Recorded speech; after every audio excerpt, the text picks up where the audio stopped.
ఆదికాండం 8వ అధ్యాయం 6 నుండి 10 వచనాలు.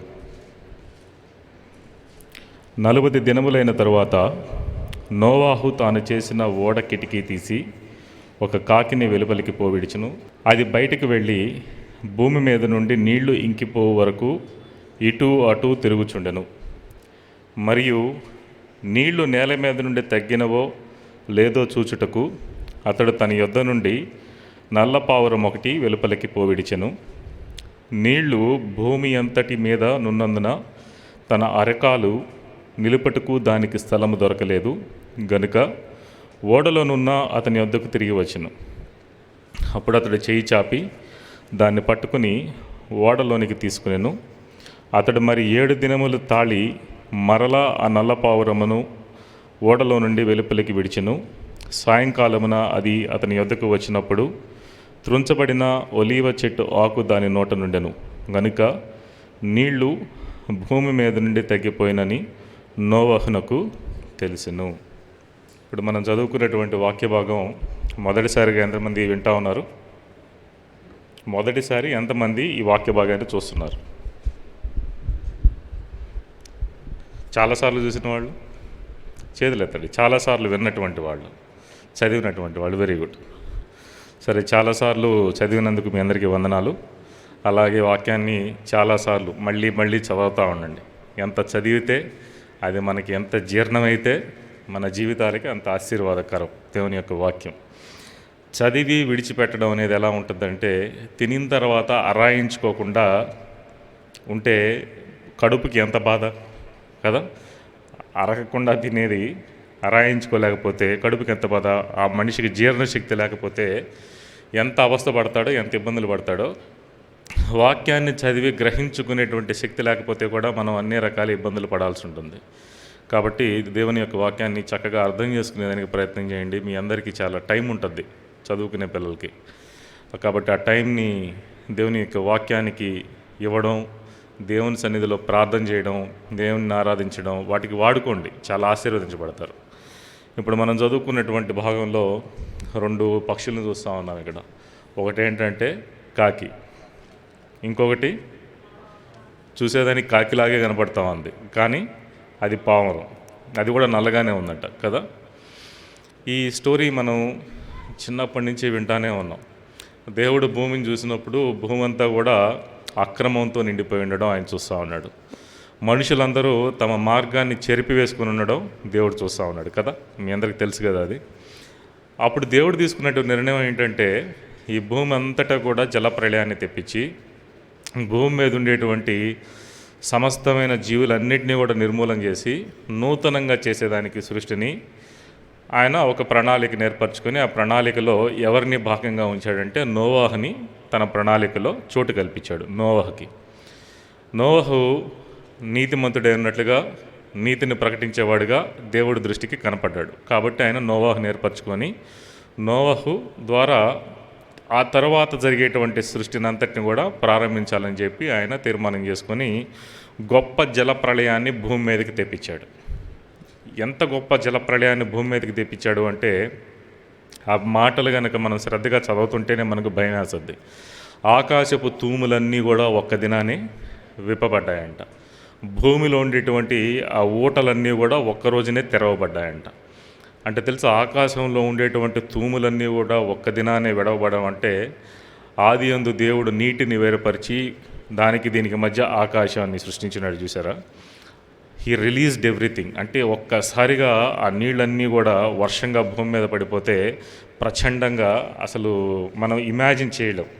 అటువంటి వర్షం భూమి మీద ఇప్పటి వరకు పడలా. ఒకసారి భూమి మీద వర్షం పడి 10 ఏళ్ల క్రితం ముంబై అంతా మునిగిపోయింది. మీకు తెలుసా? ముంబై నగరం మొత్తం మునిగిపోయింది. ఆ ముంబై నగరం మొత్తం మునిగిపోవడానికి గల కారణం గొప్ప వర్షం పడిందంట. గొప్ప వర్షం పడి ఆ నీళ్లు ఎటు వెళ్ళలేక ఈ నీళ్లు డ్రైన్ అయ్యే టైంకి ఇంకా ఎక్కువ వర్షం పడిపోతూ ఉంది. దాన్ని చూసినటువంటి ఎన్వైరన్మెంటలిస్ట్ అంతా దాన్ని అబ్జర్వ్ చేసి ఏం చెప్పారంటే, ఆ ముంబై నగరం మీద కమ్ముకున్నటువంటి మేఘం 10 కిలోమీటర్ల ఎత్తుందంట. 10 కిలోమీటర్ల ఎత్తు అంటే విస్తీర్ణం కాదు, ఎత్తు 10 కిలోమీటర్లు ఉందంట. అంటే దాదాపు ఎవరెస్ట్ శిఖరాన్ని దాటి వెళ్ళిపోయింది ఆ మేఘం. అంత గొప్ప మేఘం పూర్తిగా కురవల, జస్ట్ ఊరికే చిలకరించి వెళ్ళింది ముంబై నగరం మీద. జస్ట్ అలా చిలకరించి వెళ్తే ముంబై నగరం మొత్తం మునిగిపోయింది. ఆ మేఘం మొత్తం కనుక భూమి మీదకి దిగుంటే వాటర్గా మారి అసలు ముంబైలో ఉండేటువంటి హైయెస్ట్ పీక్ మనకు కనపడేటిది కాదు. చుట్టుపక్కల ఉండేటువంటి ప్రాంతాలు, గ్రామాలు, పట్టణాలు అన్నీ కూడా మునిగిపోయిండేటివి. జస్ట్ ఊరికే అలా తడిపి వెళ్ళిపోయింది. నోహ దినంలో అలా కాదు, ఆకాశంలో ఎంత నీరైతే ఉండిందో మొత్తం కూడా భూమి మీద కుమ్మరించబడింది. భూమి మీద ఉండేటువంటి ఊటలు అంటే ఏంటి? నదులు, ఇంకా భూగర్భ జలాలు, బావులు, లేకపోతే చెరువులు, అవన్నీ కూడా ఎంత నీరైతే అగాధంలో నుంచి అవి బయటికి తీసుకురాగలవో ఆ నీళ్ళన్నిటిని కూడా పైకి పంప్ చేశాయి. పైనుంచి పడేటువంటి వర్షం పడతానే ఉంది, కింద నుంచి ఎంతైతే నీరు పంప్ అవ్వాలో బయటికి అంత నీరు వచ్చి భూమి మీద ఉండేటువంటి గొప్ప గొప్ప పర్వతాలన్నీ కూడా మునిగిపోయాయంట.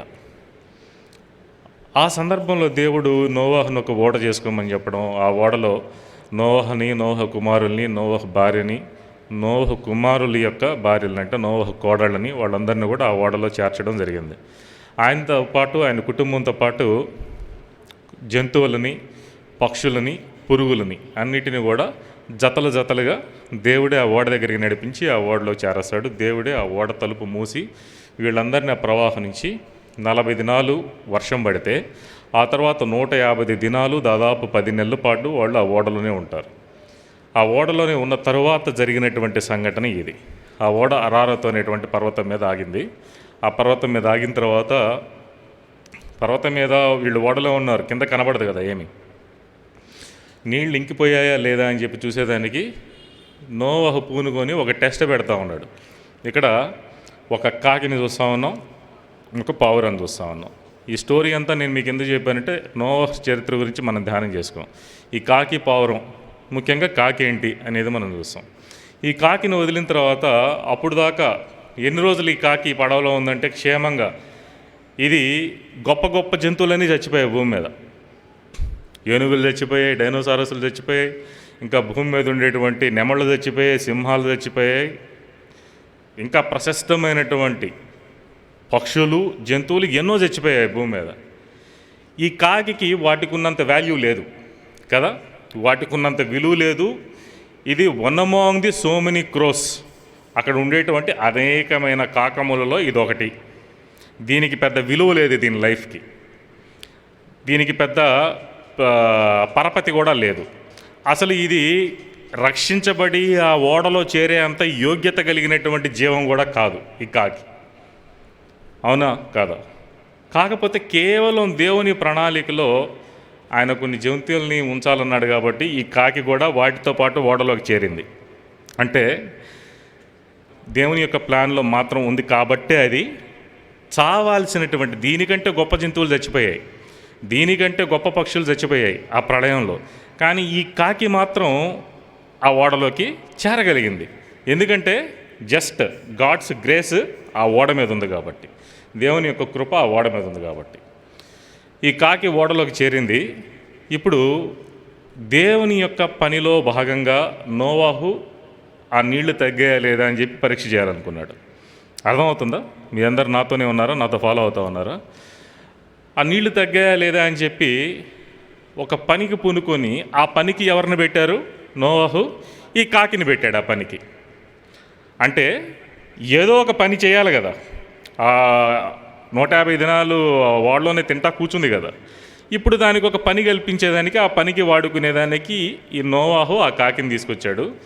ఈ కాకి కనుక బయటికి వెళ్ళి చూసొస్తే, ఏదైనా గుర్తు తీసుకొస్తే, ఆనవాళ్ళు తీసుకొస్తే నీళ్లు తగ్గుంటాయిలే, దాన్ని బట్టి మనం తర్వాత ప్రణాళిక ఏదో మనం ఏర్పాటు చేసుకోవచ్చు అన్న ఉద్దేశంతో ఈ కాకిని పంపించాడు. ఈ 150 దినాలు ఈ ఓడ ఆ నీళ్ల మీద తేలినన్ని దినాలు ఈ ఓడలో ఉండి తిని సంతోషంగా మిగిలిన జీవాలతో పాటు చావకుండా క్షేమంగా ఉన్నటువంటి కాకి బయటికి వెళ్ళింది. తిరిగి వచ్చిందా? తిరిగి రాలా. తిరిగి రాకుండా ఏం చేసిందంటే ఇది ఆ భూమి మీద నీళ్లు తగ్గిపోయే వరకు అటు ఇటు తిరగతా ఉందంట. దీనికి ఒక పని అప్పచెప్పి పంపించారు. ఆ పని ఫుల్ఫిల్ చేయకుండా ఇదేం చేస్తుందంట, భూమి మీద అటు ఇటు తిరుగుతూ ఉందంట. సాధారణంగా మనం ఏం అర్థం చేసుకోవచ్చు ఇక్కడ అంటే, భూమి మీద అటు ఇటు తిరగడం అంటే ఈ కాకికి ఆ భూమి మీద కాకుండా ఆ నీళ్ల మీద ఉండేటువంటి ఆ శవాలు, వర్షానికి ఆ నీటి ప్రవాహానికి చచ్చిపోయిన ఏవో కళేబరాలు దొరుకుతాయి కదా. మనం అర్థం చేసుకోగలిగింది, ఇది తిరిగి ఓడకెళ్ళే ఉద్దేశం లేదు ఈ కాకి. అక్కడ ఇక్కడ కనబడేటువంటి ఆ శవాలను తినడం, వాటి మీదే వాలడం, అంటే వాటిలోనే జీవనాన్ని కొనసాగించేసేదానికి ఫిక్స్ అయిపోయింది. ఇది తిరిగి ఓడకు వచ్చేటువంటి ఉద్దేశం లేదు దీనికి. ఎందుకంటే ఏదైతే దేవునికి నచ్చలేదో, ఏదైతే దేవుడు శపించాడో, దేన్నైతే దేవుడు నాశనం చేశాడో, ఏదైతే మృతమైపోయిందో, ఈ కాకి దాని మధ్య నివసించేదానికి ఇష్టపడుతుంది. తిరిగి వెనక్కి వచ్చేటువంటి తత్వం ఈ కాకి లేదనమాట. ఇది అటు ఇటు తిరుగుతూ ఓడకి తిరిగి రావాలన్నటువంటి ఉద్దేశం లేకుండా ఆ చుట్టుపక్కల ఉండేటువంటి పరిస్థితిని చాలా చక్కగా అడాప్ట్ చేసుకుంది. ఇప్పుడు దీనికి ఓడలో ఉండేటువంటి ఆహారం అవసరంలా. ఎందుకని? చుట్టుపక్కల ఏదో ఒక శవం దొరకద్ది, ఆ చచ్చిన కళేబరాలు దొరుకుతాయి, దాన్ని పట్టుకొని తినవచ్చు. దీనికి ఓడలో ఉండాల్సినటువంటి నివాసం అవసరంలా, ఆ కాపుదల అవసరంలా. ఎందుకంటే దానికి కాపుదల యొక్క విలువ తెలియదు. ఆ ప్రవాహంలో, ఆ వర్షంలో కనుక తడిచి, ఆ వర్షంలో కనుక ఇది కూడా నానా ఇబ్బందులు పడి ఉంటే భయపడి ఉండేది.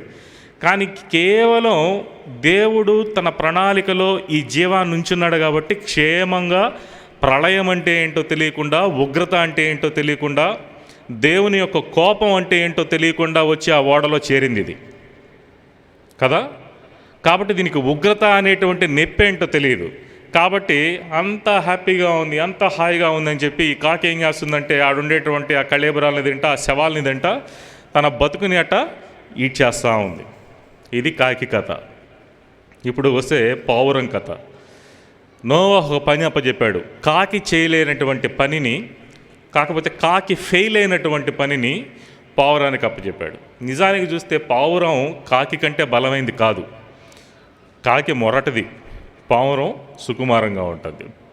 పావురానికి ఒక దెబ్బగడి తగిలితే దాని ప్రాణం కూడా పోగొట్టుకుంటుంది. కాకి అట్లా కాదు, దాన్ని రాళ్లతో కొడుతుంటారు, దాన్ని తరంతూ ఉంటారు. ఆయన అది సిగ్గు లేకుండా మళ్ళీ ఇళ్ల మీద వాలి అవి ఎత్తికెళ్ళడం అలాంటి పనులు చేస్తూ ఉంటుంది కదా.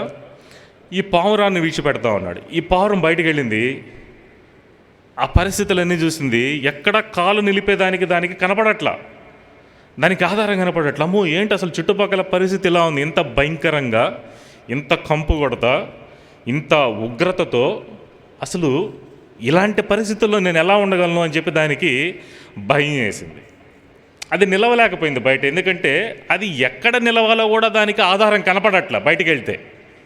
వెంటనే ఏం చేసిందంటే దానికి వచ్చిన ఆలోచన, ఐ షుడ్ గో బ్యాక్, ఇది నేను ఉండదగేటువంటి పరిస్థితి లేదు ఇక్కడ అని చెప్పి వెంటనే వచ్చేసింది. వచ్చేసి నోవాహుకి ఇచ్చినటువంటి ఇండికేషన్ ఏంటంటే నివాసయోగ్యంగా లేదు బయట అని.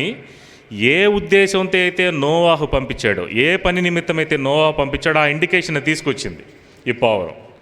మళ్ళీ రెండోసారి పంపించాడు. రెండోసారి పంపిస్తే నివాసయోగ్యమైనటువంటి పరిస్థితులు కనపడుతున్నాయి బయట. అప్పుడు ఏం చేస్తుంటే అప్పుడు కూడా తిరిగి వచ్చి తన నోట్లో ఒక ఒలీవ ఆకును దాన్ని పట్టుకొని వచ్చి నోవాహుకి కనబడింది. అప్పుడు నోవాహుకి అర్థమైంది బయట నీళ్లు తగ్గుతూ ఉన్నాయి. అంటే ఏ పని నిమిత్తమైతే ఈ నల్ల పావురాన్ని పంపించాడో ఆ పని పూర్తి చేసింది. అది అర్థమైందా? కాకిలాగా బయట ఉండేటువంటి పరిస్థితుల్ని అడాప్ట్ చేసుకొని ఒక గురి గమ్యం లేక అటు ఇటు తిరగల. అది కాకి ఏం చేసింది, భూమి మీద నుండి నీళ్లు ఇంకిపో వరకు ఇటు అటు తిరగతా ఉందంట. అంటే దానికి ఒక గురి లేదు, దానికి ఒక గమ్యం లేదు, దానికి అప్పచెప్పినటువంటి పని పట్ల దానికి బాధ్యత లేదు. దాని తత్వం అటువంటిది, దాని నేచర్ అటువంటిది. అంటే బాధ్యతారాహిత్యంగా, జీవితంలో గురి లేకుండా, గమ్యం లేకుండా, పని చేయాలనేటువంటి ఆ యొక్క అవగాహన లేకుండా, ఎందు నిమిత్తమైతే తాను బయటకు వచ్చిందో తెలుసుకునేటువంటి ఇంగితం లేకుండా అది అటు ఇటు తిరిగిందనమాట. అదే పావురం ఏం చేసింది, చక్కగా వెళ్ళింది, తను ఏ ఉద్దేశంతో అయితే పంపబడిందో ఆ ఉద్దేశాన్ని నెరవేర్చగలిగింది. ఇప్పుడు మనం ఈ చదువుకుంటున్నటువంటి ఈ కాకి కథ, పావురం కథ వాటి తత్వాల గురించి నేర్చుకునేదానికి కాదు. మనం ఏమన్నా పక్షులను అధ్యయనం చేస్తున్నావా? పక్షుల యొక్క సైకాలజీ చదువుతున్నాం మనం ఏమన్నా?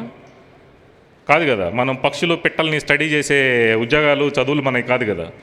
వాటి నుంచి మన జీవితాలు ఏ విధంగా నేర్చుకోవాలి, మనం ఏ విధంగా తెలుసుకోవాలనేటువంటి విషయాన్ని దేవుడు ఉద్దేశించి అక్కడ మాటలు రాయించున్నాడు.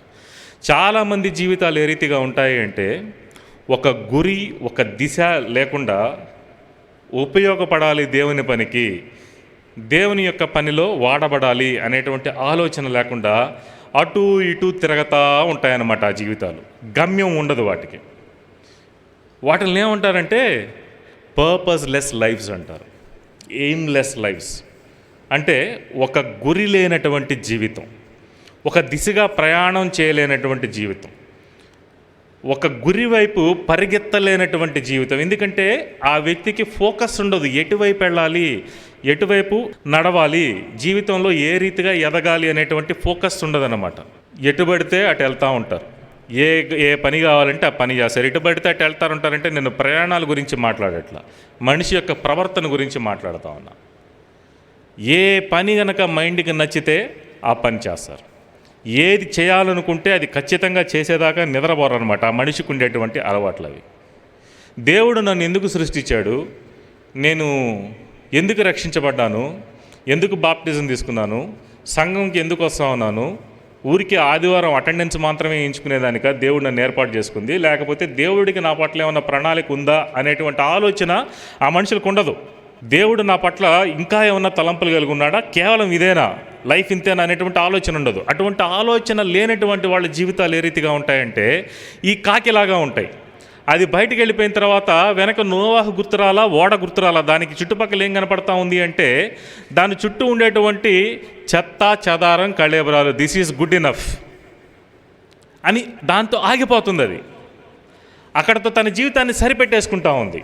నాకు ఏదైతే కలిగి ఉందో అది అపవిత్రమా కాదా, నాకు ఇది చాలు, నాకు దీనిలోనే సంతోషం అని ఆగిపోతూ ఉంది. చాలామంది జీవితాలు కూడా అదే రీతిగా దేవుడి యొక్క పర్పస్ ఏంటి, నన్ను దేవుడు ఎందుకు ఎన్నుకున్నాడు అనేటువంటి క్వశ్చన్ లేకుండా నాకు ఇది చాలు, ఇంకా దేవునికి ఏ ప్రణాళిక ఉందో that is unnecessary to me, దేవుడు నాకు ఏం చేయాలనుకున్నాడో that is unnecessary to me, నాకు నచ్చింది చేయడమే నా జీవితం, అదే దేవుని చిత్తం అనుకుంటా, నాకు నచ్చిన దారిలో నేను వెళ్ళిపోవడమే నాకు ఇష్టం, అదే దేవుని చిత్తం అనుకుంటా, ఇదే గొప్ప అనుకుంటా అని చాలాసార్లు దేవుడు ఉంచాల్సినటువంటి స్థితికి వెళ్లకుండా నష్టాన్ని పొందించుకుంటూ ఉంటారు. దేవుడు ఆశీర్వదించాలనుకున్నటువంటి రీతికి ఆశీర్వదించబడకుండా జీవితంలో సమస్తాన్ని పోగొట్టుకుంటూ ఉంటారు.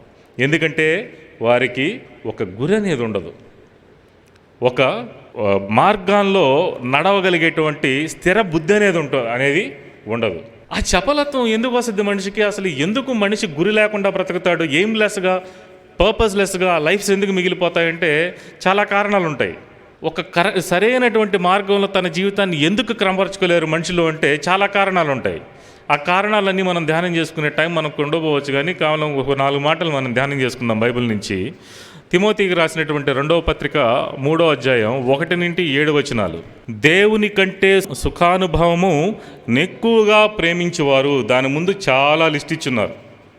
దేవుణ్ణి ఎరగనటువంటి మనుషులు ఏ రీతిగా ఉంటారో దాని ముందు చాలా లిస్ట్ ఇచ్చి చివరిలో దానికి కన్క్లూషన్గా అంటే ఏం చెప్తా ఉన్నాడు అంటే, దేవుని కంటే దేన్ని ఎక్కువ ప్రేమిస్తారంట? సుఖానుభవం. ఈ లోకంలో మనిషికి ఎంటర్టైన్మెంట్ ఏంటి, ఈ శరీరాన్ని తృప్తిపరిచేటివి ఏంటి, ఈ శరీరాన్ని సేఫ్గా హ్యాపీగా, ఈ మైండ్ని సేఫ్గా హ్యాపీగా ఉంచేటివి ఏంటి అనేటువంటి వాటి పట్ల మనిషికి ఎక్కువ ఇష్టం. నిద్రపోవడం అనేది ఎవరికి ఇష్టం ఉండదు చెప్పండి? ఇష్టం లేకుండా ఎవరికైనా ఉంటుందా? బైబిల్ చదువుకునే టైంలో నిద్రపోతాం, ప్రార్థన చేసుకునే టైంలో నిద్రపోతాం, ఆరాధన చేయాల్సిన టైంలో నిద్రపోతాం. అసలు నిద్ర అనేది మన లైఫ్ అన్నట్లు మనం ఉంటాం కదా. అదేమంటారు దాన్ని? దేవుణ్ణి ప్రేమించడం అంటారా, సుఖానుభవం అంటారా నిద్రపోవడాన్ని? సుఖానుభవం. దేవుణ్ణి ప్రేమించడం కంటే కూడా సుఖానుభవాన్ని కనుక నువ్వు ఎక్కువ ప్రేమిస్తావంటే జీవితంలో గురి చేరలేవు. ఆ లైఫ్ ఎయిమ్లెస్ లైఫ్ అయిపోద్ది. దేవుని కంటే కూడా తిండిని ఎక్కువ ప్రేమించావంటే అది నీకు ఒక బలహీనతలాగా మిగిలిపోద్ది. నువ్వు దేవుణ్ణి వెంబడించలేవు. నేను తిండి దగ్గరికి నిద్ర దగ్గరికి ఆపుతున్నానయ్యా. మీరు జ్ఞాపకం చేసుకుంటే ఇంక ఎన్ని సుఖానుభవాలు ఉంటాయా మనిషిని చెడగొట్టేదానికి, మనిషి జీవితాలని నాశనం చేసేదానికి. అంటే అసహ్యకరమైనటువంటి వాటి పేర్లు కూడా మనం ఎత్తకూడదు కాబట్టి సంఘంలో నేను వాటి పేర్లు ఎత్తట్లా. మీరు జ్ఞాపకం చేసుకొని ఒకసారి అసెస్ చేసుకొని ఎటువంటి సుఖానుభవాన్ని నేను ఎక్కువ ప్రేమిస్తూ ఉన్నాను దేవుని కంటే. సినిమాలను చూడటమా, సీరియళ్ళను చూడటమా, లేకపోతే ఇంటర్నెట్లో నచ్చిన కంటికి నచ్చిందల్లా చూడడమా? వింటున్నారా? కంటికి నచ్చిందల్లా చూడడమా? మనసుకు వచ్చిన ఆలోచనల్లా నెరవేర్చుకోవడమా అనేది జాగ్రత్తగా పరిశీలన చేసుకోండి. మన అలవాట్లు ఏ విధంగా ఉన్నాయి, మన సహవాసం ఎవరితో ఉంది, ప్రయారిటీ అది కూడా నువ్వు పరిశీలన చేసుకోవాల్సింది. నేను ఎవరితో ఫ్రెండ్షిప్ చేస్తున్నా, ఎవరితో సహవాసం చేస్తున్నా, ఎవరితో ఎక్కువ టైం గడుపుతా ఉన్నా, ఏ విషయాల మీద నేను టైం ఎక్కువ గడుపుతా ఉన్నా అని చెప్పి పరిశీలన చేసుకో. అవి గనక దేవుని కంటే నీ జీవితంలో ఎక్కువ ప్రయారిటీ కనుక నువ్వు ఇస్తున్నట్లయితే నువ్వు గురి లేకుండా తిరిగేటువంటి ఆ కాకిని పోలి ఉంటావు. నువ్వు కనుక దేవుని కంటే ఇంకా దేని ఎక్కువ ప్రేమించినా కూడా your life is an aimless life. జాగ్రత్త గుర్తుపెట్టుకో. ఎప్పుడూ దేవుడు మనల్ని ఒక గురి వైపు పరిగెత్తాలని చెప్తాడు. ఒక మార్గాన్ని నిర్దేశించి ఆ మార్గం నువ్వు చివరి చేరేసరికి you should reach that objective అని దేవుడు చెప్తాడు. ఆ ఆబ్జెక్టివ్ వైపు నువ్వు వెళ్ళాలి. అది యేసుక్రీస్తు ప్రభు, ఆయన స్వారూప్యంలోకి నువ్వు మారబడ్డావు. అసలు దాన్ని వదిలేసి నేను యేసుక్రీస్తు ప్రభు యొక్క స్వారూప్యంలోకి రావాలి, ఆయనలాగా చెక్కబడాలి, నా మనసు ప్రతిరోజు మారాలి, ఈ రోజుకి రేపటికి నాలో చేంజ్ కనపడాలి, దినదినం నా యొక్క ప్రవర్తనలో మార్పు రావాలి, నా అలవాట్లలో మార్పు రావాలి, నేను చేసేటువంటి పనుల్లో మార్పు రావాలి, నా మాట తీరు మెరుగుపడాలి, నా ఆలోచన విధానం మెరుగుపడాలి అనేటువంటి ఆలోచనే లేకుండా ఉన్నామంటే you are not caring for what God is asking. దేవుడు మనలో మార్పు రావాలనే కదా అనుకుంటాడు. రోజు రోజుకి క్రీస్తు యొక్క స్వారూప్యంలో చెక్కబడాలనే కదా ఆయన అనుకుంటాడు. మరి నువ్వు గనక నిన్ను నువ్వు అసెస్ చేసుకోకపోతే ఎలా తెలుస్తుంది నువ్వు మారుతున్నావా లేదా అనేటువంటి విషయం? నిన్ను నువ్వు పరిశీలన చేసుకోకపోతే రోజు రోజుకి నేను బాగుపడుతున్నానా, మెరుగుపడుతున్నానా అని కనుక రోజు నువ్వు ఆత్మ పరిశీలన చేసుకోకపోతే ఎలా తెలుస్తుంది నీకు నువ్వు రైట్ డైరెక్షన్లో ఎదుగుతున్నావా, గురివైపు వెళ్తున్నావా లేదా అనేది ఎలా తెలుస్తుంది నీకు? You will never know it. మనల్ని మనం చెక్ చేసుకోవాలి. దేవుని వాక్యం అదే చెప్పద్ది, మిమ్మల్ని మీరు పరీక్షించుకొని చూడండి అని చెప్పద్ది దేవుని యొక్క వాక్యం. ఎవరో వచ్చి చెక్ చేయరు నిన్ను రోజు నువ్వు మంచిగా మారావా లేదా అని చెప్పి. మీ అమ్మా నాన్నలు చెక్ చేయరు మిమ్మల్ని. నీ యొక్క ఆత్మీయ జీవితం ఎదుగుతుందా లేదా అని చెప్పి ఇంట్లో ఉండేటువంటి వాళ్ళు చెక్ చేయరు మనల్ని. ఎవరు చెక్ చేస్తారండి? మనల్ని చెక్ చేస్తారా మనం ఆత్మీయంగా ఎదుగుతున్నావా లేదా అని? మన జీవితాలు బాగుపడుతున్నాయా, దేవునికి దగ్గరగా చేరుతా ఉన్నావా లేదా అని చెప్పి ఇంట్లో అమ్మా నాన్నలు చూడగలుగుతారా? అక్క చెల్లెళ్ళు చూస్తారా? నీకు నువ్వు పరిశీలన చేసుకోవాలి, నీ జీవితం సరైన ట్రాక్లో ఉందా లేదా అనేటువంటి విషయాన్ని. నువ్వు కనుక చెక్ చేసుకొని నువ్వు సరైనటువంటి ట్రాక్లో నడుస్తున్నావో లేదో కనుక జాగ్రత్త పడకపోతే మాత్రం అది ఎయిమ్లెస్గా బతుకుతున్నట్టే. దేవుడు నీకంటూ ఒక పర్పస్ని ఇచ్చుంటాడు, ఒక గురిని ఇచ్చుంటాడు, నీకంటూ ఒక లైఫ్ని ఇవ్వాలని చెప్పి ఆయన ఎప్పుడో ప్రణాళిక వేసుకుని ఉంటాడు. నువ్వు కనుక ఆ ప్రణాళిక దాటావంటే మాత్రం తీవ్రంగా నష్టపోతాం. అది ఏ విషయంలో అయినా కూడా. మన ఉద్యోగాల విషయాల్లో కానివ్వండి, మన చదువుల విషయంలో కానివ్వండి, దేవుడు అప్పచెప్పిన పని విషయంలో, వివాహాల విషయంలో, ఏదైనా కూడా దేవుని యొక్క ప్రణాళికని మనం వెంబడించాల్సిన అవసరం ఉంది. ఎందుకంటే ఆశీర్వాదాలు అనేటివి ఆ ట్రాక్లోనే ఉంటాయి, ఆశీర్వాదాలు అనేది ఆ మార్గంలోనే ఉంటాయి. ఇక్కడ ఎటువంటి వారు ఎయిమ్లెస్గా జీవిస్తారని మనం చూస్తూ ఉన్నామంటే ఇందాక మనం చూసినంత కూడా అదొక భ్రష్ట జీవితం. ఇప్పుడు 3వ అధ్యాయంలో చదివాం కదా, 2 తిమోతి 3వ అధ్యాయంలో చూసినటువంటి అలవాట్లన్నీ ఒకళ్ళు ఉన్నాయంటే వాడికంటే భ్రష్టుడు ఎవడైనా ఉంటారా? వాడెవడంటే దేవుని కంటే సుఖానుభవాన్ని ఎక్కువగా ప్రేమించేటువంటి వాడంట. అర్థమైందా మీ అందరికీ? ఎక్కువగా ప్రేమించడం అంటే ఎక్కువగా టైం ఇవ్వడం అంటే there is no other formula దానికి. నువ్వు కనుక టైం దేనికి ఎక్కువ ఇస్తున్నావో నువ్వు దాన్ని ఎక్కువ ప్రేమించినట్టు. నువ్వు దేవునికి టైం ఇస్తున్నావా లేదా? ఆత్మీయంగా ఎదిగేదానికి నువ్వు దేవునితో మాత్రమే కూర్చోవాలి. నువ్వు ఎన్ని సువార్త సభలకు వెళ్ళినా, ఎంత సువార్త చేసినా, ఎంత యూత్ మీటింగ్కి వచ్చి ఎన్ని గంటల ప్రసంగం విన్నా అది ఓన్లీ యాంగ్జిలరీ సర్వీస్ లాగా నీకు హెల్ప్ఫుల్గా ఉంటుంది. కానీ నువ్వు దేవునితో వ్యక్తిగతంగా చేసేటువంటి సహవాసమే నువ్వు ఆత్మీయంగా బలపడేదానికి నీకు హెల్ప్ చేస్తుంది. There is no other method ఆత్మీయంగా ఎదిగేదానికి. అర్థమైందా? ఇంకో రెండో మాట, యాకోబు రాసినటువంటి పత్రిక 1వ అధ్యాయం 22వ వచనం. మీరు వినువారు మాత్రమే ఉండి మిమ్ముని మీరు మోసపుచ్చుకొనకుండా వాక్య ప్రకారము ప్రవర్తించేవారినై ఉండుడి. ఎవడైనను వాక్యమును వినువాడై ఉండి దాని ప్రకారము ప్రవర్తింపని వాడైతే వాడు అద్దములో తన సహజ ముఖమును చూచుకుని మనిషిని పోలి ఉన్నాడు. వాడు తను చూసుకుని అవతలికి పోయి తానెట్టివాడో వెంటనే మరిచిపోవును కదా. అయితే స్వాతంత్ర్యమునిచ్చి సంపూర్ణమైన నియమములో తేరి చూచి నిలుకడగా ఉండేవాడెవడో వాడు విని మరచువాడు కాక క్రియని చేయువాడై ఉండి తన క్రియలో ధన్యుడగను. గురి లేనటువంటి రెండవ కేటగిరీ ఎవరంటే వాక్యాన్ని విని మర్చిపోయేటువంటి వాడు స్థిరంగా నిలుచుకోడంట. స్థిరంగా నిలబడేటువంటి వాడు ఎవడైతే వాక్యాన్ని విని అంగీకరిస్తాడో వాడు స్థిరంగా నిలుస్తాడని చెప్పి కన్క్లూజన్లో రాస్తున్నాడు ఆయన. అంటే స్థిరంగా నిలబడనటువంటి వాడు జీవితంలో ఎవడు అంటే వాక్యాన్ని శ్రద్ధగా వింటాడంట. శ్రద్ధగా వినడం అంటే ఏడవరకు వెళ్ళదంటే చూసే వాళ్ళకి శ్రద్ధగా వింటున్నట్టు కనపడద్దు అంతే. చూసేటువంటి వాళ్ళకి చాలా చక్కగా తలూపారు కాబట్టి శ్రద్ధగా వింటున్నట్టులే, కానీ నేను పర్సీవ్ చేసుకోవాలి. నువ్వు శ్రద్ధగా విన్నావు అనేది నాకు కాదు తెలియాల్సింది, ఇక్కడ చెప్పేటువంటి వాళ్ళకి కాదు తెలియాల్సింది. నీలో ఉండేటువంటి శ్రద్ధ, ఎస్ ఇది చాలా డెలిజెంట్గా విన్నాడు అని దేవుడు కన్ఫామ్ చేయాలి. ఎప్పుడంటే నువ్వు విన్నటువంటి మాట ఎలా మారాలి? క్రియగా మారాలి. క్రియను చేయువాడై ఉండి తన క్రియలో ధన్యుడగును అంటున్నాడు. నువ్వు విన్నటువంటి మాటని మర్చిపోతే గురి లేకుండా తిరగతావు. నువ్వు విన్నటువంటి మాటని క్రియగా మార్చుకోవాలి. అవునా కాదా? విశ్వాసం, క్రియలు లేని విశ్వాసం దేంతో సమానం? మృతం. నేను చాలా గొప్ప విశ్వాసిని అని చెప్పుకొని నీ టాలెంట్ అంతా వాడి దేవుని పరిచర్య చేసి ప్రేమని క్రియల రూపంలో చూపించకపోతే దెర్ ఈజ్ ఎ ప్రాబ్లం. నీతిని క్రియల రూపకంలో చూపించకపోతే there is a problem in your faith. ఓర్పుని సహనాన్ని క్రియల రూపకంలో చూపించకపోతే there is a problem in your faith. నువ్వు బైబిల్లో ఏ మాటనైతే నేర్చుకుంటావో అది నీ జీవితంలో టాంజిబుల్ వర్క్ లాగా మారాలి. టాంజిబుల్ అంటే ఏదైతే దేన్నైతే ముట్టుకోగలమో, దేన్నైతే స్పృశించగలమో, అనుభవించగలమో దాన్ని టాంజిబుల్ అంటారనమాట. నువ్వు నేర్చుకున్నటువంటి దేవుని మాట మెటీరియలైజ్ అవ్వాలి లైఫ్లో. అది ఇతరులు చూడగలగాలి నీ క్రియల రూపంలో. నువ్వు విండ మాత్రమే విని బయటికి వెళ్ళిన తర్వాత మళ్ళీ యథావిధిగా రబ్బర్ బ్యాండ్ని సాగదీసినప్పుడు బాగా సాగుంటుంది, వదలంగానే ఏమవుద్దంటే రిట్రాక్ట్ అయిపోద్ది. చర్చిలో ఉన్నప్పుడు బాగా విశాల హృదయంతో వాక్యాన్ని వింటావు, బయటికి వెళ్ళంగానే మళ్ళీ రబ్బర్ బ్యాండ్ లాగా ముడుచుకుంటావు. నిన్ను ఎవడో సాగదీసి పట్టుకొని ఉన్నాడు. You should stretch your self. అర్థమవుతుందా? నీ జీవితాన్ని నువ్వు కంట్రోల్లోకి తీసుకోవాలి. నీ జీవితాన్ని నువ్వు కంట్రోల్లోకి తీసుకోవడం అంటే నీ జీవితాన్ని దేవుని కంట్రోల్లో పెట్టడం. ఎప్పుడైతే వాక్యం విని దాని ప్రకారం చెయ్యాలి అని తీర్మానం చేసుకొని నీ ఆలోచనలన్నింటినీ దేవునికి సరెండర్ చేస్తావో అప్పుడు నువ్వు ఒక గురి వైపు, ఒక గమ్యం వైపు సాగేటువంటి వాడివి. లేకపోతే నీ జీవితం మీద నీకు కంట్రోల్ ఉండదు. నువ్వు వద్దు అనుకునే లైఫ్లోకి వస్తాయి, నువ్వు నాకు అవసరం లేదు అనుకునే నిన్ను చుట్టుముడతాయి, నువ్వు కావాలి అనుకునేటువంటి ఆశీర్వాదాలు దూరంగా వెళ్ళిపోతాయి. నువ్వు ఉండాలి అనుకున్నటువంటి స్థితి నువ్వు అందుకోలేనటువంటి గమ్యం అయిపోద్ది నీకు. ఎందుకంటే నువ్వు దేవునికి లోబడట్లేదు కాబట్టి. దేవునికి లోబడకుండా ఎటువంటి ఆశీర్వాదాలైనా వస్తాయా? దేవునికి లోబడకుండా ఎటువంటి నెమ్మదైనా ఉంటుందా?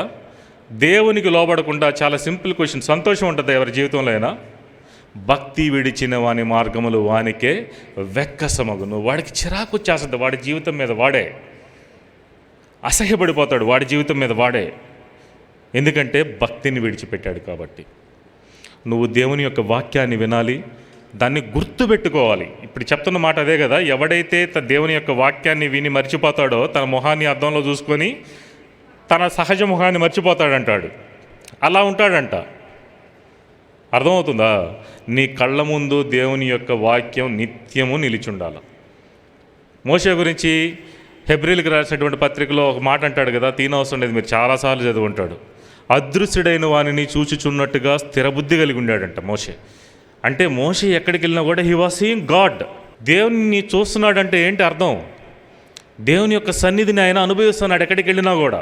దేవుని యొక్క ప్రజెన్స్ మోషేతో ఉంటుంది ఎక్కడికి వెళ్ళినా కూడా. దేవుని యొక్క భయం మోషేలా ఉంటుంది ఎక్కడికి వెళ్ళినా, ఏ ప్రాంతంలో ఉన్నా. అది ఫరో ఎదుట నిల్చుకొనున్నా, ఎర్ర సముద్రం ముందున్నా, అది పాళెంలో ఉన్నా, గుడారంలో ఉన్నా. మోషే ఏం క్యారీ చేస్తున్నాడు తనతో పాటు అంటే దేవుని యొక్క సన్నిధిని క్యారీ చేస్తూ ఉన్నాడు, దేవుని యొక్క ప్రజెన్స్ని క్యారీ చేస్తూ ఉన్నాం. మనం ఏం క్యారీ చేస్తాం? ఎప్పుడు మనం ఏం క్యారీ చేస్తాం చెప్పండి? మొబైల్ ఫోన్ ఒకటి క్యారీ చేస్తూ ఉంటే 24 గంటలు ఏంతో దీంతోనే వచ్చినట్టు అమ్మ గర్భంలో నుంచి. ఇది లేనిదే పూట గడవదు, ఇది లేనిదే నిమిషం గడవదు మనకు, ఎప్పుడు దీనిలోనే.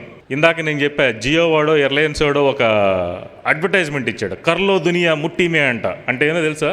తీసుకోండి ప్రపంచాన్ని మీ చేతిలోకి అని చెప్పి. అంటే ఫోన్ వచ్చేస్తే ప్రపంచం మొత్తం మీ చేతిలో ఉన్నట్టు, లోకం అంతా మీ చేతిలో ఉన్నట్టు, మీరు ఆడున్నట్టు లోకంలో ఉన్నట్టు. జాగ్రత్తగా చూసుకోండి. చెడిపోయేదానికి, నాశనం అయిపోయేదానికి అపవాది అవకాశాలను మన జోబీలోనే పెట్టుంటాడు. అర్థమైందా? నీ బ్యాగ్లోనే పెట్టుంటాడు ఆపర్చునిటీస్ అన్ని. మన యొక్క మార్గం తప్పిపోయేదానికి, మనం దారి తప్పేదానికి, మన జీవితాలు శేపించబడేదానికి ఎక్కడుంటాయంటే అవకాశాలు నీ జోబీలోను నీ బ్యాగ్లోనూ ఉంటాయి. దేవుడు నీకు ఇచ్చినటువంటి అవకాశాలు, దేవుడు నీకు ఇచ్చినటువంటి వస్తువులు, నీకు ఇచ్చినటువంటి సమయం, నీకు ఇచ్చినటువంటి చదువు, నీకు ఇచ్చిన జ్ఞానం ఏ విధంగా వాడుతూ ఉన్నావు, ఏ విధంగా వాటిని వినియోగపరుస్తూ ఉన్నావు దేవుని కోసం, ఆత్మీయంగా ఎదగడం కోసం అనేదే రేపు నువ్వు ఆయనకి లెక్కప్పు చెప్పాలి. మొత్తం ఆయన లెక్క అడుగుతాడు నిన్ను. జాగ్రత్తగా పరిశీలన చేసుకొని టైంని ఏ రీతిగా వాడుతూ ఉన్నావు, నీకు ఇచ్చిన రిసోర్స్ని ఏ రీతిగా వాడుతూ ఉన్నావు, క్రమంగా ఉన్నావా లేదా? దేవుడు నీ చేతికి అప్పచెప్పిన దేన్నైనా నువ్వు క్రమంగా వాడాలి అంటే ముందు నువ్వు దేవుని యొక్క వాక్యాన్ని గుర్తుపెట్టుకోవాలి. దేవుని యొక్క వాక్యానికి నీ యొక్క మనసుని లోబరుచుకోవాలి. కొన్నిసార్లు మనసు లోబడదు. ఎందుకో తెలుసా? మనసు చాలా మోసకరమైంది, చాలా స్టబ్బన్గా ఉండేటువంటి హృదయాలు మనకి, నొల్లని హృదయాలు మనకి. దాన్ని నువ్వు చాలా బలంగా దేవుని చేతికి అప్పచెప్పాలి. అది ప్రార్థనతో, వాక్య ధ్యానంతో మాత్రమే సాధ్యం. నువ్వు ఎప్పుడైతే ప్రార్థనలో టైం గడుపుతావో, వాక్య ధ్యానంలో ఎక్కువ టైం గడుపుతావో, నొల్లనటువంటి నీ హృదయం కరగడం మొదలవద్ది. నొల్లనటువంటి నీ మనస్సు దేవునికి లోబడడం స్టార్ట్ అవ్వద్ది.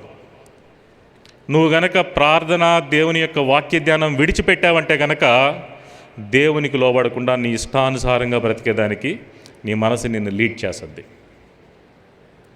సరదాగా కొన్ని రోజులు బాగానే ఉంటుంది, చాలా సంతోషంగా కొన్ని రోజులు బాగానే ఉంటుంది ఆ లైఫ్. ఆ తర్వాత దాని నుంచి వచ్చేటువంటి రిజల్ట్స్, పర్యావసనాలు ఏ రీతిగా ఉంటాయంటే జీవితకాలం అనుభవించాలి. ఆ నష్టాన్ని జీవితకాలం భరించాలి. ఇంకా అర్థమవుతా ఉందా? అది ఏ పాపమైనా దానికి ఫలం అనేది గ్యారంటీగా అనుభవిస్తారు మనిషి భూమి మీద. పాపానికి క్షమాపణ ఉంది, పాప ఫలానికి వచ్చేటువంటి నష్టం భరించాల్సిందే చాలాసార్లు. ఒక వ్యక్తి దొంగతనం చేసి పట్టుబడ్డాడు అనుకోండి, ప్రభువా క్షమించు అంటే క్షమిస్తాడు ఆయన. పోలీసులు క్షమిస్తారా? పాపానికి ఫలం, శిక్ష ఏదో ఉంటుంది, దాన్ని అనుభవించాల్సిందే. అలాగే ప్రతి పాపానికి ఏదో ఒక ఫలం ఉంటుంది. ఆ నష్టాన్ని కనుక నువ్వు కంటిన్యూస్గా చేస్తానే ఉన్నావు అంటే కనుక someday some punishment or something is waiting for you. ఈరోజు ఏం కాదు, రేపేం కాదు, ఆ తర్వాత ఏం కాదు, ఏదో ఒకరోజు దానికి రావాల్సినటువంటి పర్యావసానం, దానికి రావాల్సినటువంటి రిజల్ట్ వెయిట్ చేస్తూ ఉంటుంది అక్కడ మన కోసం. మనం అక్కడికి వెళ్ళంగానే దొరుకుతాం దానికి. జాగ్రత్తగా మన జీవితాలు ఏ రీతిగా దేవునికి లోబడి ఉన్నాయా లేదా, వాక్యానికి లోబడి ఉన్నాయా లేదా, అద్దంలో చూసుకుని మొహం మర్చిపోయేటువంటి మూర్ఖుల వలె మనం ఉన్నామా లేదా అని చూసుకుంటా మన జీవితాలని దేవునికి లోబర్చుకోవాల్సినటువంటి అవసరం ఉంది. రెండో మాట, ఇంకోటి మాట చూసుకుందాం. సామెతల గ్రంథం 21:16. వివేక మార్గం విడిచి తిరుగువాడు ప్రేతల గుంపులో కాపురముండును.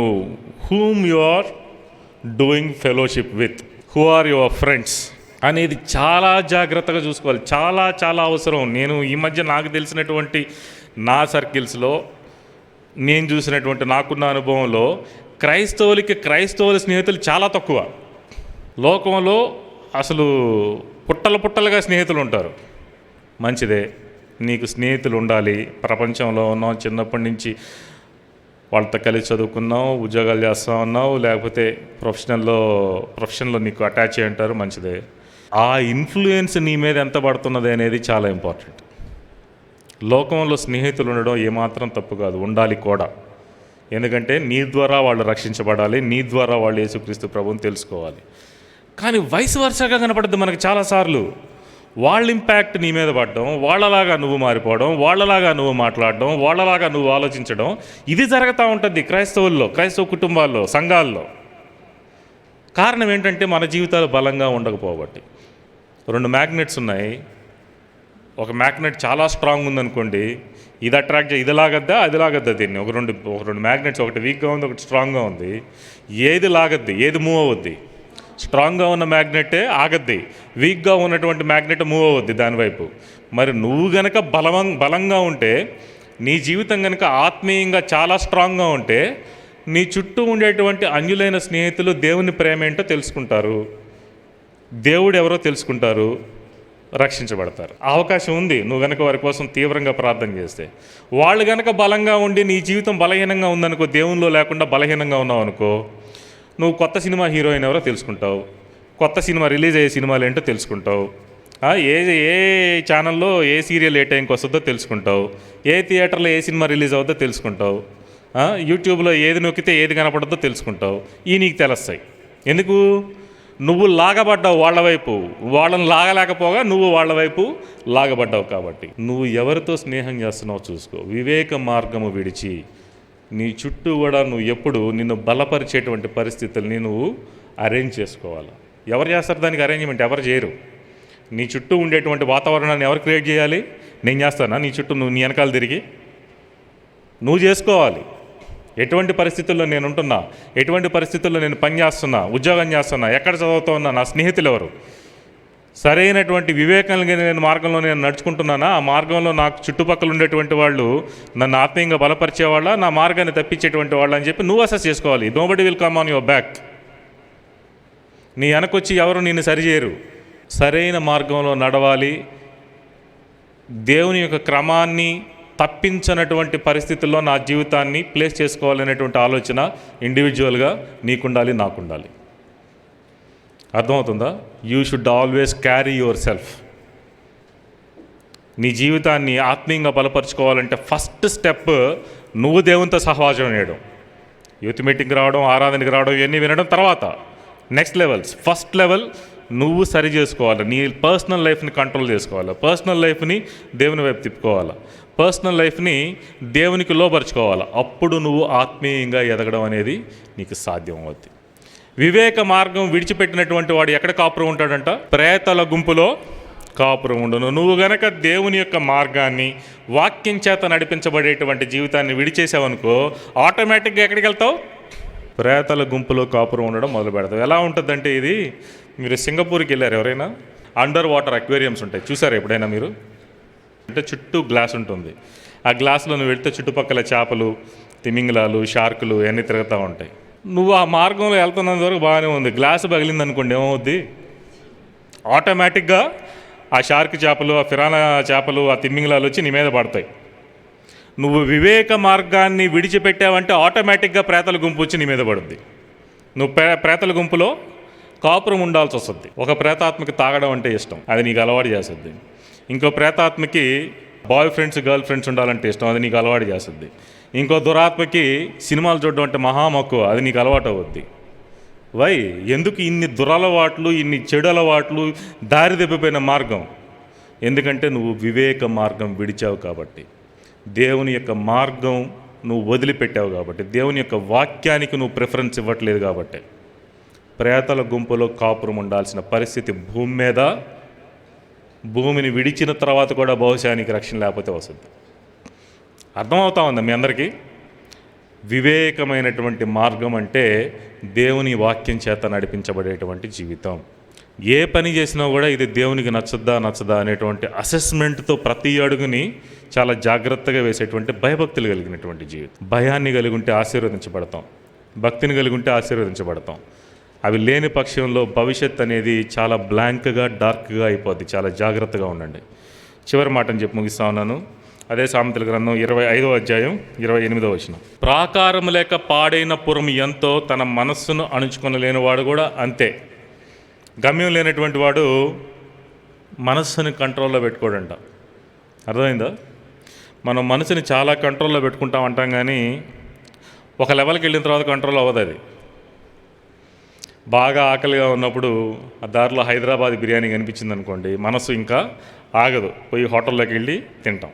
అంటే ఆడదాకా కంట్రోల్ చేసుకోగలిగినటువంటి మనసు అవసరం వచ్చేసరికి అవసరాన్ని తీర్చుకునేదానికి ఏమైతే అయిందిలే, అల్సర్ ఉన్నా కూడా పోయి తినేస్తాం. కొన్ని తప్పులు ఉంటాయి, నువ్వు ఒక్కసారి చేసినా పాపమే, దాని గురించి ఆలోచించినా పాపమే, అవి వేరే. కొన్ని ఉంటాయి పాపం కాదు, కానీ నువ్వు రిపీటెడ్గా దానే చేస్తా ఉన్నావు అనుకో, అది పాపంలాగా అవుద్ది. ఎప్పుడైనా వార్తలు చూడడం, it's nothing wrong in that. ఇంకా కంట్రోల్ లేకుండా 24 గంటలు దానిలో ఉన్నావు అనుకో, అది పాపం. ఎప్పుడైనా వాట్సాప్ చూసుకోవడం, ఏదైనా ఫన్నీగా ఎవరైనా ఫేస్బుక్లోనో లేకపోతే ఏదైనా షేర్ చేస్తే అప్పుడు ఒకసారి చూసుకోవడం వేరే. 24 గంటలు దానికోసం ఎదురు చూస్తూ ఉండడం అనేది పాపం. ఇంక ఈ చెయ్యి దాని మీద ఆడుతూ ఉంటుంది, ఇట్లా లాగడం వదలడం, కొత్తగా ఏం వచ్చిందని చెప్పి. అది పాపం. అంటే you are addicted to something. దేనికో నువ్వు బానిస అయిపోయావు. దాన్ని నీ చేతుల్లో పెట్టుకున్నాను నువ్వు అనుకుంటున్నావు, నువ్వు దాని చేతుల్లోకి వెళ్ళిపోయావు. ఓకేనా? మనస్సుని కంట్రోల్ చేసుకోలేనటువంటి వాడు ప్రాకారము పాడైన పురంతో సమానం.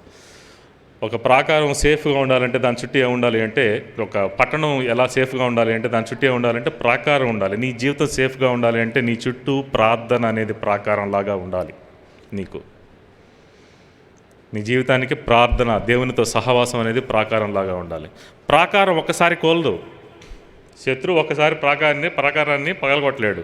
ముందుగా ఏం చేస్తాడంటే చిన్నగా క్రాక్స్ తీసుకొచ్చేదానికి ప్రయత్నం చేస్తాడు, అక్కడక్కడ బ్రీచ్ చేసేదానికి ప్రయత్నం చేస్తాడు, దాన్ని వీక్ చేసేదానికి ప్రయత్నం చేస్తాడు రకరకాలుగా. అర్థమవుతుందా? అప్పుడు స్లోగా చేసి ఒకసారిగా కూలుస్తాడనమాట, చిన్నగా. మన ఆత్మీయ జీవితాన్ని కూడా ఒకరోజు ఓవర్ నైట్ కోల్చడు. స్లోగా ఏదో ఒక అలవాటు చేయడం, స్లోగా ఏదో బలహీనతని నీ జీవితంలో తీసుకురావడం, స్లోగా స్టార్ట్ అయ్యి చాలా స్ట్రాంగ్గా బలహీనతలు అనేటివి లైఫ్ స్టైల్గా మారిపోతాయని చెప్పి, ఆ తర్వాత అసలు బలహీనత లైఫ్ స్టైల్ అనేదే ఇంకా మన లైఫ్ లాగా అయిపోద్ది. లైఫ్ స్టైలే లైఫ్ లాగా మారిపోద్ది అనేది కూడా మనం చూసాం.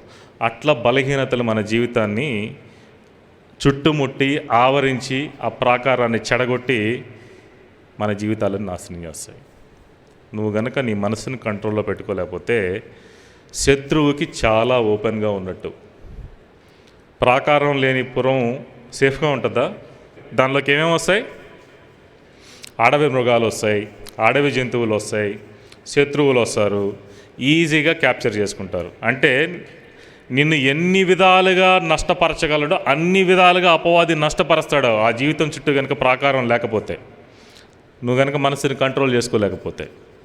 అర్థమవుతుందా? కాబట్టే నీ యొక్క మైండ్ రెన్యూ అవ్వాలి, నీ మైండ్ నూతనంగా మార్చబడాలి, నీ మైండ్ ఆలోచించే విధానం మారాలి. ఇప్పటి వరకు ఉన్నటువంటి అలవాట్లన్నీ కూడా మైండ్లో ప్యాటర్న్స్ ఏర్పరిచేసి ఉంటాయి. ఎందుకంటే అవి జరగకపోతే కనుక నువ్వు సాటిస్ఫై అవ్వవు. అర్థమవుతుందా? పొద్దున్నే లేచి కాఫీ తాగకపోతే కొందరికి నడవదు. అదొక ప్యాటర్న్ అనమాట. మైండ్ ఆ విధంగా ఆ ప్యాటర్న్ ఏర్పాటు చేసుకొని ఉంటుంది. నువ్వు యేసుక్రీస్తు ప్రభువులోకి వచ్చిన తర్వాత ఆ ప్యాటర్న్స్ అన్నీ బ్రేక్ అవ్వాలా. అర్థమైందా? నీకున్న ఆ పాత ప్యాటర్న్స్ అన్నీ కూడా బ్రేక్ అయ్యి రెన్యూ అవ్వాలి మైండ్. నువ్వు ఎప్పుడైతే మైండ్లో రెన్యూ అవుతావో, నువ్వు ఎప్పుడైతే ఆ మైండ్ని దేవుని చేతికి అప్పచెప్పుకుంటావో, then you will be able to control it. దేవుని చేతికి అప్పచెప్పడం అంటే, దేవుని చేతికి అప్పచెప్పకుండా నీ మైండ్ని నువ్వు కంట్రోల్ చేసుకోవడం అనేది చాలా కష్టం. నీ మైండ్ కనుక దేవుని కంట్రోల్లో ఉండాలి అంటే నువ్వు వాక్యం చదువుతా, ప్రార్థన చేస్తా, దేవుని యొక్క సహవాసంలో ఉండాలి. అప్పుడు నువ్వు సేఫ్ జోన్లో ఉన్నప్పుడు, అప్పుడు నువ్వు ఆశీర్వాదకరమైనటువంటి స్థితిలో ఉన్నట్టు. ఇంకా నువ్వు వేరే ఏ పని చేసి నీ మైండ్ నువ్వు కంట్రోల్ చేసుకోవాలన్నా కూడా అది భ్రమ. నువ్వు ఇంకా వేరే ఎన్ని మెడిటేషన్లు చేసి ఇంకా ఏం చేసినా కూడా నీ మైండ్ నీ కంట్రోల్లో ఉంటుంది అనుకుంటే కనుక అది తాత్కాలికమైనటువంటి భ్రమ అంతే. నువ్వు దేవుని చేతికి అప్పచెప్పుకోవాలి నీ మైండ్ని. అప్పచెప్పుకోకపోతే కనుక you are accident prone zone అంటే తెలుసా? యాక్సిడెంట్ ప్రోన్ జోన్ అని చెప్పాడు, అక్కడక్కడ ఉంటాయి రోడ్ల మీద. అంటే ఆ ప్లేస్లో ఒక గంట నిలబడ్డావంటే యాక్సిడెంట్ అయ్యి గ్యారంటీ ఏదో ఒకటి కుదరద్ది. నువ్వు కనుక నీ మైండ్ని దేవుని చేతికి అప్పచెప్పుకోకపోతే you are in accident prone zone. అపవాది ఎప్పుడు వచ్చి నిన్ను ఒక్కసారిగా కమ్మలిస్తాడో నీకు తెలియదు. కాబట్టి వాక్యం చేత, ప్రార్థన చేత నీ మైండ్ని కంట్రోల్లో పెట్టుకో, ప్రాకారంలా కట్టుకో. చివరిగా ఒక మాట చెప్పిస్తా ఉన్నాను, కన్క్లూజన్. కొరింథీయులకు రాసినటువంటి పత్రికలో పౌలు అంటాడు, 1వ కొరింథీయులకు రాసినటువంటి పత్రిక 9వ అధ్యాయం 26వ వచనం.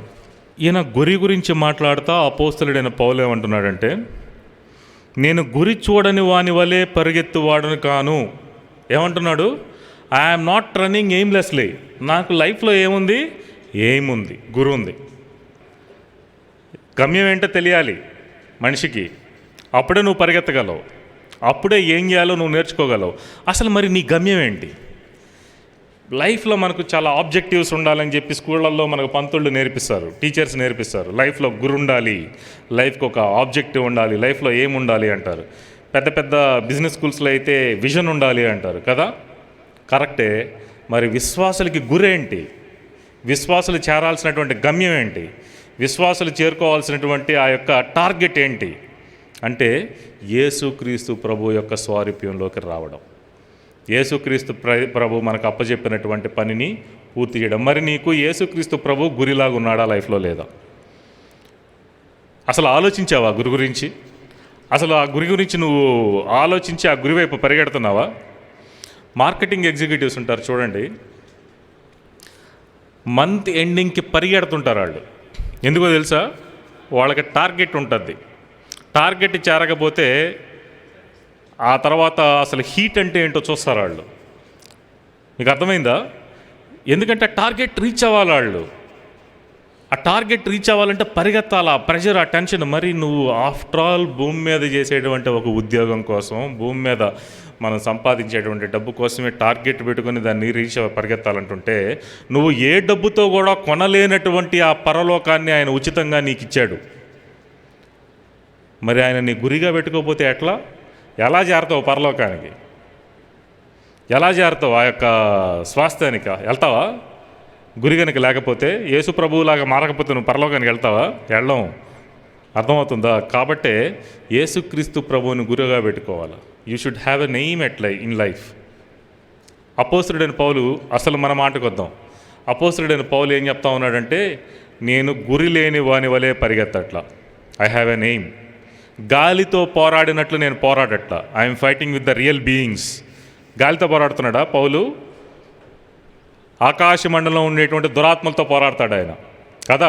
అది వాటితోనే మనం పోరాడాల్సింది.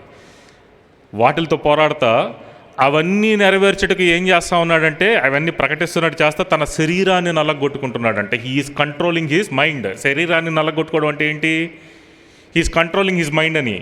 నువ్వు మైండ్ని కంట్రోల్ పెట్టుకోవాలనేది మాట ఇది చెప్పేది. శరీరాన్ని నల్లగొట్టుకోవడం అంటే శరీరం ఏదైతే ఆశించి కాంక్షించి కావాలంటుందో దాన్ని ఆపుకోగలగడమే నువ్వు శరీరాన్ని నల్లగొట్టుకోవడం. మరి ఆ రీతిగా మన మైండ్స్ మన కంట్రోల్లో ఉన్నాయా లేదా? నువ్వు కనుక మైండ్ని కంట్రోల్లో పెట్టుకోగలిగితేనే నువ్వు గురివైపు పరిగెడుతున్నట్టు. నువ్వు మైండ్ని కంట్రోల్లో పెట్టుకుంటేనే నువ్వు ఈ యొక్క గాలితో పోరాడినట్లు కాకుండా నిజమైనటువంటి పోరాటం చేస్తున్నట్టు ఆత్మీయ జీవితంతో. నువ్వు కనుక మైండ్ని కంట్రోల్లో పెట్టుకోకపోతే ఆ కాకిలాగా అటు ఇటు తిరుగుతున్నట్టే జీవితం. అది ఎటు వెళ్తుందో దానికి తెలియదు. ఎక్కడ ఏ శవం కనబడితే దాన్ని తింటుంది, ఎక్కడ కళేబరం కనబడితే దాని మీద నిలబడుతుంది. అర్థమైందా?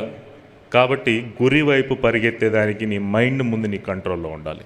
చివరి మాట నేను చెప్పి ముగిస్తా. యెషయా గ్రంథం 30:1 యెహోవా వాక్కు ఇదే, లోబడని పిల్లలకు శ్రమ, పాపమునకు పాపము కూర్చుకున్నట్లు వారు నన్ను అడుగక ఆలోచన చేదురు, నా ఆత్మ నియమింపని సంధి చేసుకుందరు. ఈ వాక్యాన్ని ఒక హెచ్చరికగా మనం తీసుకొని మనం ముగించుకుందాం. ఏం చెప్తున్నాడు దేవుడు?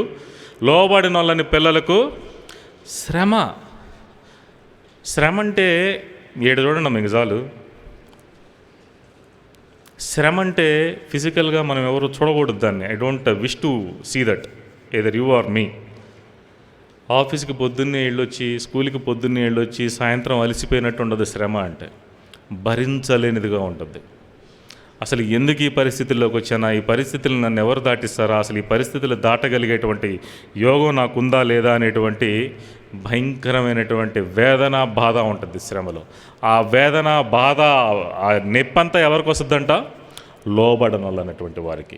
ఈరోజు కనుక నాకేదో బాగా ఉంది, బాగా నచ్చింది అనేటువంటి దేవునికి నచ్చనటువంటి, దేవుని ఆత్మ నియమింపనటువంటి సంధిలోకి కనుక నువ్వు వెళితే, అది సహవాసాలు కావచ్చు, ఇంకేదన్నా కావచ్చు, దేవుని ఆత్మ నియమింపని సంధిలోకి కనుక నువ్వు వెళితే ఏమవుతుంది? వాని జీవితంలోకి శ్రమ. నువ్వు భరించలేవు దాన్ని అసలు సహించను. జీవితకాలం వెంటాడద్దు ఆ శ్రమ అనేది. జాగ్రత్తగా చూసుకోండి. నువ్వు ఎప్పుడైతే దేవునికి లోబడతావో, దేవుని ఆత్మచేత నువ్వు కంట్రోల్ చేయబడతావో, నీ మైండ్ అనేది ఎప్పుడైతే దేవుని కంట్రోల్లోకి వస్తుందో నువ్వు గురివైపు పరిగెడతావు. దేవుడు నీ జీవితం పట్ల ఉద్దేశించినటువంటి పర్పస్ ఏంటో అది నెరవేరుస్తాడు ఆయన. నువ్వు ఆయనతో లోబడితే కనుక, ఆయన మాటకు లోబడితే. నువ్వు ఆయన మాటకి కనుక లోబడకపోతే ఎలా నెరవేరుస్తాడు ఆ పర్పస్ని? నీకంటూ దేవుడు ఇవ్వాలని గొప్ప గొప్ప ఉద్దేశాలు కలిగి ఉంటాడు ఆయన. నిన్ను ఉన్నతమైన స్థితిలో పెట్టాలని చెప్పి ఎంతగానో ఆశీర్వదించి అనేకుల ముందు నిన్ను దీవించి తలగా నిలబెట్టాలనేటువంటి ప్రణాళిక ఆయనకు ఉంటుంది నీ పట్ల. నువ్వు కనుక లోబడకపోతే ఆయన్ని నెరవేరుస్తాడా? ఏది నెరవేరడు. నెరవేర్చకపోగా ఏమొస్తుంది మన జీవితాల్లోకి? శ్రమ వస్తుంది. God will go on mute. నీ మాటలకి రెస్పాండ్ అవ్వకుండా ఆయన మౌనం వహిస్తాడు. ఎందుకంటే నువ్వు లోబడాల్సిన టైంలో లోబడాల. నీకు సమస్యలు ఎరుక్కొని నువ్వు గగ్గోలు పెట్టినా కూడా you will have no response. ఎందుకంటే ఆయన నిన్ను హెచ్చరించినటువంటి సమయంలో నువ్వు ఆ హెచ్చరికను నువ్వు ఖాతరు చేయాల. జాగ్రత్తగా పరిశీలన చేసుకొని దేవుడు మనల్ని ఏ విధంగా హెచ్చరిస్తున్నాడు, ఏ విధంగా లోబడాలని చెప్పి ఆయన మనల్ని బతిమాలుతున్నాడు. ఆ విషయాలు జ్ఞాపకం చేసుకోండి. ఆ విషయాలు జ్ఞాపకం చేసుకుని దేవునికి లోబడేదానికి హృదయాలని ఆయనకు లోబరుచుకోండి. దేవుడు మనల్ని ఆశీర్వదిస్తాడు. దేవుడు మన పట్ల కలిగినటువంటి ప్రణాళికలన్నింటినీ కూడా ఆయన నెరవేర్చి ఉన్నతమైన స్థితిలో మిమ్మల్ని ఉంచుతాడు అనేది దేవుని యొక్క వాగ్దానం. ప్రార్థన చేసుకోండి.